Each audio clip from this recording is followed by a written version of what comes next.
सम्मानजनक वेतनमान में नीति निर्धारक आप हैं, नियम बनाने वाले आप हैं। महंगाई भत्ता क्या है, आज का महंगाई का दर क्या है, न्यूनतम मजदूरी क्या है, सारा को जोड़ के हमारा जो उचित होता है, मैं कह दूंगा मुझे 1 लाख रुपया मिल जाना चाहिए, उससे नहीं होता है। हमारा जो हक है, जो आपने ही तैयार किया है, सरकार के द्वारा ही जो न्यूनतम मजदूरी तैयार किया गया, बस वही मांग रहा हूँ। उसको जोड़ के जो रहा है आप हमको दे दीजिए, मुझसे। तो देखिए, यहाँ जो मधुबनी कलेक्ट्रेट के ठीक सामने जो है अनिश्चितकालीन धरने पर ये लोग बैठे हैं। कल से ही धरना चल रहा है, मगर कल 1 दिवसीय था, मगर आज जो है लोगों ने फैसला लिया कि इनको अनिश्चितकालीन धरना का रूप दिया जाए और अनिश्चितकालीन धरने पर बैठे हैं। और इन लोगों की जो 16 सूत्री मांग है, अगर वो 16 सूत्री मांग अगर पूरा नहीं होते हैं तो ये लोग जो है डटे रहेंगे और सरकार के खिलाफ जो है इस तरह अनिश्चितकालीन धरने पर बैठे रहेंगे। और भी लोग उनसे भी हम जानने की कोशिश करते हैं। क्या नाम हुआ? कुमारी मेरा नाम हुआ। मैं प्रखंड लेखापाल कचौली में पदस्थापित हूँ और अतिरिक्त प्रभार में मैं जानती हूँ।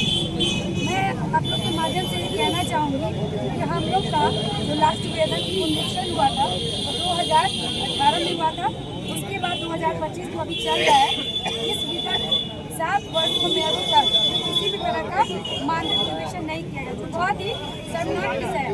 जहाँ तक बात है कि हमारे तीनों पदों का जो हमारे सीनियर है आवास पर्यवेक्षक संघ यानी आवास पर्यवेक्षक लोगों बीटेक है, और उसी के अगर हम लोग फेवर में चलते हैं कि हमारे मनरेगा विभाग के जो ये जेई होते हैं उनका सैलरी नहीं दिया जाए, और हमारे एमटेक होल्डर जो हमारे प्रधानमंत्री आवास योजना उनका सैलरी का कंपैरिजन कर लिया जाए, तो दोनों में काफ़ी विषमताएं पाई जा रही है।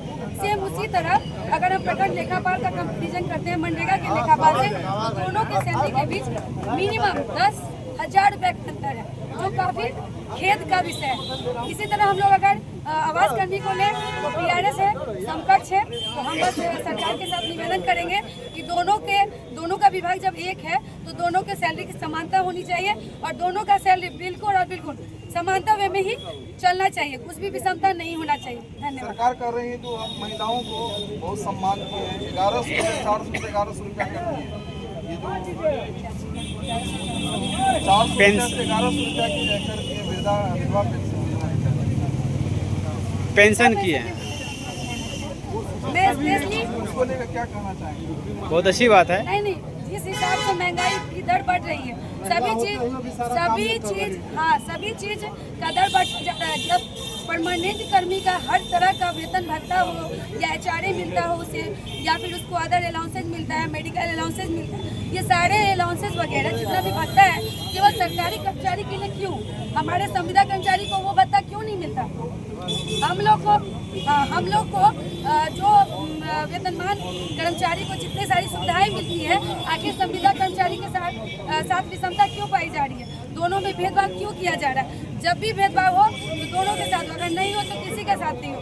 जिस दर से हमारे सरकारी वेतनमान कर्मचारी का हर एक तरह का भत्ता बढ़ता जा रहा है, महंगाई भत्ता बढ़ता जा रहा है, उस वे में हम लोग का नगण्य के बराबर भी किसी तरह का भत्ता का प्राप्त नहीं हो रहा है। तो सरकार से हमारा निवेदन है कि हमारे जितने भी कर्मी हैं, आवास कर्मी सभी पर विशेष रूप से ध्यान दें कि हम लोग ने अपनी सारी कार्य करके सारे योजनाओं को सफल करने का, महत्वपूर्ण योजनाओं को सफल करने का पूरा प्रयास किया है, और सारे अवार्ड भी जितने भी मिल रहे हैं बिहार सरकार को, वो प्रधानमंत्री आवास योजना के कर्मियों के बदौलत मिल रहे हैं।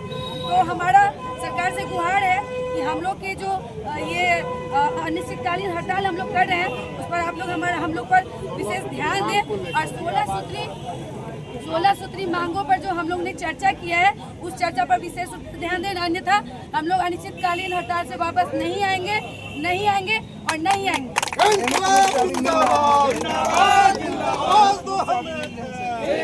हम लोग को किसी भी प्रकार का कोई नियमित वेतनमान नहीं मिल रहा है। समय पे सैलरी पहले नहीं आती थी, अब वो समय पर आने लगी है, लेकिन सबसे मिनिमम सैलरी हमारे ग्रामीण आवास कर्मी में, ग्रामीण आवास सहायक का 13,000 रुपया, हमारे आवास लेखापाल यानी हम लोग का सैलरी मिनिमम 18,000 मिलता है, जो सबसे न्यूनतम है, और हमारे जो ये आवास पर्यवेक्षक है उनको 20 से 22,000 के बीच मिलता है, जो बहुत ही खेदजनक विषय है। हम लोग के लिए बहुत शर्मनाक बात है, इतना मिनिमम सैलरी पे हम लोग अपने परिवार एक सम्मानजनक जो लेखापाल का सैलरी है, जो हमारे मनरेगा विभाग के जो लेखापाल है, उतना बराबर भी अगर मिल जाता है तो मिनिमम 35 से 40 के बीच में लेखापाल का होना चाहिए। उस पर से 30 से 35 के बीच में हमारे ग्रामीण आवास सहायिका होना चाहिए और 40+ जो है 40 से 45 के बीच में हमारे आवास पर्यवेक्षक होना ही चाहिए। तो देखिए इन लोगों की एक ही मांग है, जो हम लोग का जो वेतनमान जो है उनको बढ़ाया जाए और बिहार सरकार से रिक्वेस्ट है जो जल्द से जल्द जो हम लोगों का जो मांग है उसको बढ़ाकर जो है ज़्यादा से ज़्यादा किया जाए। आप लोग क्या सोचते हैं अपनी प्रतिक्रिया जरूर दें। बाकी अपडेट के लिए आप बने रहिए, आप देखते रहिए स्टार न्यूज़।